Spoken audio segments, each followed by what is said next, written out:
Hi everybody, my name is Federico Foderaro. I have a YouTube channel called Amazing Max Stuff. I make Max patches and tutorials, and this is my new Max4Live device.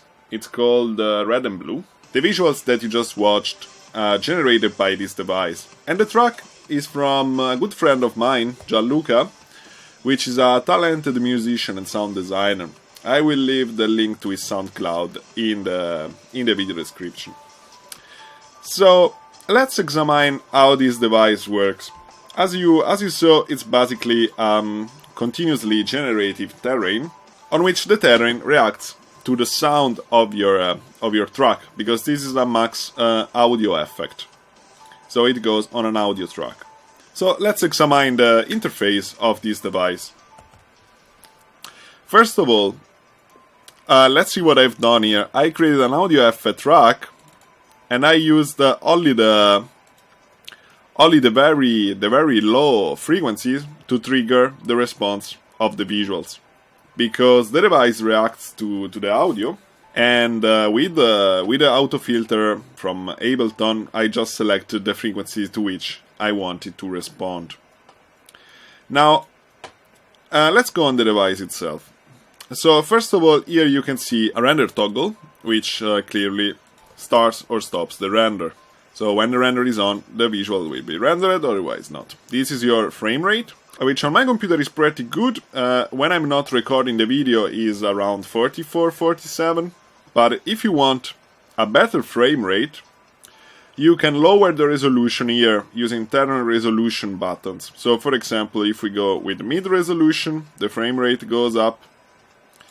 And if we go with low resolution, should be pretty high. What you will lose is a bit of vertices on your terrain, but nothing drastic, as you can see. Let me go full screen. As you can see, the vertices are there are still a lot of vertices to look at. The maximum frame rate is 60. Then we have an audio bang here. There are some effects on the visuals that react to the audio passing a certain threshold, and when the audio passes this threshold, this audio bang will trigger some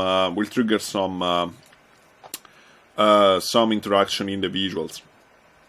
Now, if you want to lower this threshold or make it higher, here you have it. There is the audio reaction threshold is just here, so I go from 0 to 1, and yeah, this according to the amplitude of your sound of your music. In the track you will have to regulate this threshold. Then let's go on here. What do we have? Fix audio bang to rate. This instead of using the threshold from the audio, you can simply set the rate to your tempo of the live project. So for example, now it's going at 1/4. We can set it to 180, so we go double speed, or faster, and so on, depending on the tempo of your project. So if you want to use the audio bang, you will deselect this toggle, and if you want to use the fixed rate, then you will select, you will click on it and activate it, and you can set the rate here with this menu. Then there is a virtual camera moving in this scene, and you can select the amplitude with which it moves around by rotating this dial. It goes from 0 to 1, so the maximum movement allowed is this, and the less movement allowed is 0, so we'll just be always in the center. Then let's go on with the colors. This is the color of the peaks of the terrain, so kind of the peaks of the mountains here. So you can see, I can adjust this color to be what we want. We can also select it more in detail using these number boxes. Otherwise, we just go using this selector here. This is the color of the valleys of the terrain. So let's actually disable the grid one second. So let me actually move the light down. So exactly in this way I can set the color of the lower part of the terrain. Right, for example green, and blue for the peaks. And then there is the grid. The grid can be the color of the grid can be selected as well using the same selector. Then what do we have here? We have the upper part of the sky color. The sky is divided in two sides. And this is the upper part, the upper color, and this is the lower color. So you can choose them independently. This, as we said, is the terrain resolution. Then what we have here is the threshold we talked before. And this is the multiplication of the sound amplitude that will interact with the terrain. So we'll make the peaks higher. So if I go all the way up to 50, the peaks will be quite high. So this depends also on the amplitude of your sound. Otherwise, by 0, there will be actually no peaks at all. Will just be a flat terrain, as you can see. So then, let's see what we got. The grid enable or disable. And then you can link the grid to the audio bank in a way that it appears only when the audio bank is triggered. Let's go, for example, 1 second with the fixed bang to the rate. And we can see that the grid appears only when the audio bang is kicking in. And then will slowly fade away. Alright. So this is what this toggle does. Link grid to the audio bang. Otherwise it's always, if you don't link it, it's always on. Unless you disable it. Then there is the jump with audio button. Which basically does makes the peaks a bit more audio reactive by, if I disable it, let's see, they will just stay the same all the time. And if I put them in jump with audio, they will kind of react a bit more to the sound. Then what do we have? Mirror. Mirror makes this effect, mirror on the epsilon axis, so makes these